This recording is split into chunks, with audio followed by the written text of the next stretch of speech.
Alright, so ito tag-ulan na naman, no, and masama yung ulan para sa ating mga musical instruments, especially for violins, no, which is are very sensitive when it comes to humidity, and generally ayaw niya na nababasa, no. So I'll give some tips on how you can protect your instrument and keep it in tip-top shape kahit na ganito yung panahon natin. Okay? So number one thing that you need to do, if possible, please keep your instruments inside your cases, no? Especially kung wala kayong temperature controlled room, humidity controlled room. Ano ibig sabihin nun? Kung hindi aircon yung pinag-storage ng instrument nyo, no, at nakalabas yan, make sure na nasa loob ng case. Kasi kapag nakalabas siya ng case, of course, exposed siya sa elements, no? Lalo na kung binubuksan nyo yung windows and doors, pumapasok yung hangin, and pag sobrang humid, it might cause your instrument to crack, to break, no? Kasi baka mag-expand yung wood because it absorbs water. So yan, isa sa mga importanteng bagay.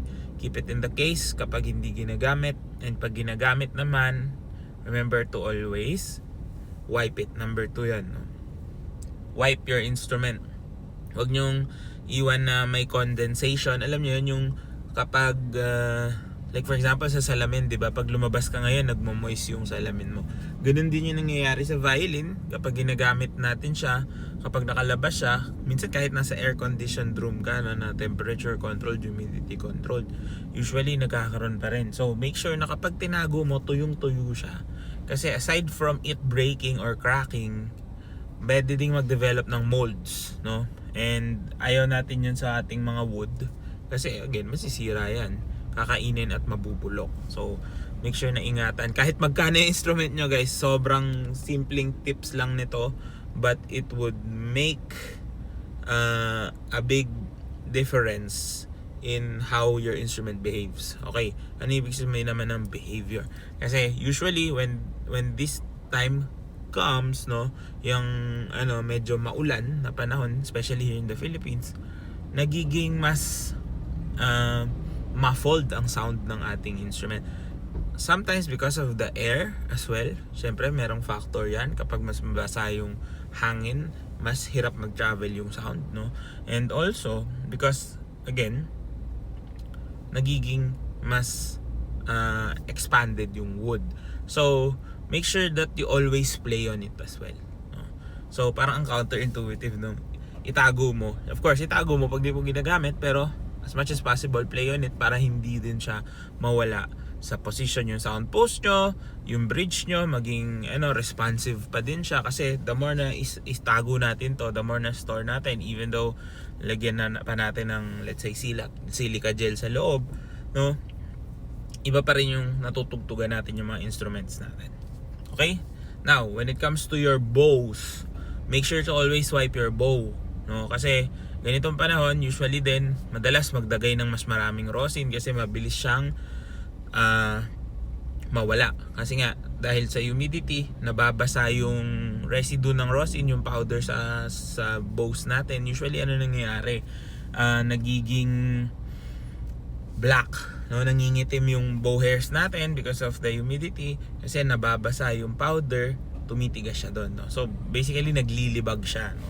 So as much as possible, try to use it, and then if kailangan na talagang i-clean, no, clean your bows using water and dish soap, no? Dishwashing liquid yan pwede. Wag niyan shampoo, kasi pag ginamitan niyo yung shampoo, yung bow hairs magiging super lambot niya and it won't be responsive, no? So masisira na yung hair. So wag gagamit ng shampoo kahit buhok.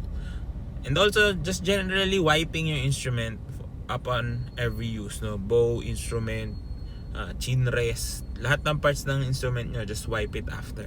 Kasi mabilis yan. Kunwari, naglagay kayo ng rosin, tapos may naiwan na maraming residue. Saglit lang yan kung biglang umulan, 'di ba? Tapos basa yung hangin, tapos makikita mo na lang mangingitim na yan, and it's hard to take off. Baka kailangan nyo pa ng professional help just to take it off. So, at this point, ito talaga yung pinakaayaw na weather ng maraming musicians, no? Syempre, masarap sa pakiramdam, but it really kind of degrades your instrument kapag hindi mo iningatan maigi, no? Kapag iniwan mo lang siya nakalabas. As long as maayos yung pagkakatabi mo and you really have to give it more care, no? More tender love and care. Just because at this stage, no, saglit lang naman to hanggang let's say September, October siguro, no, yung rainy season, matapos lang yan, masarap na ulit tumugtog, hindi na nakakainis na lagay ka ng lagay ng rosin sa bowl nyo, no.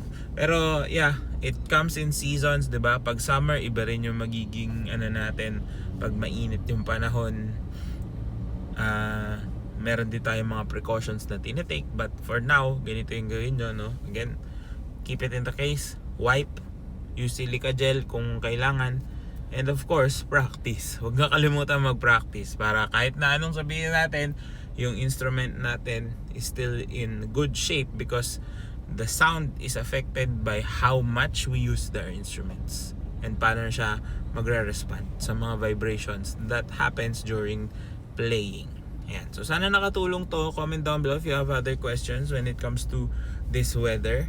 And kung may gusto kayong i-clarify or other tips and recommendations it's like. And I'll see you on the next one. Good luck sa inyo.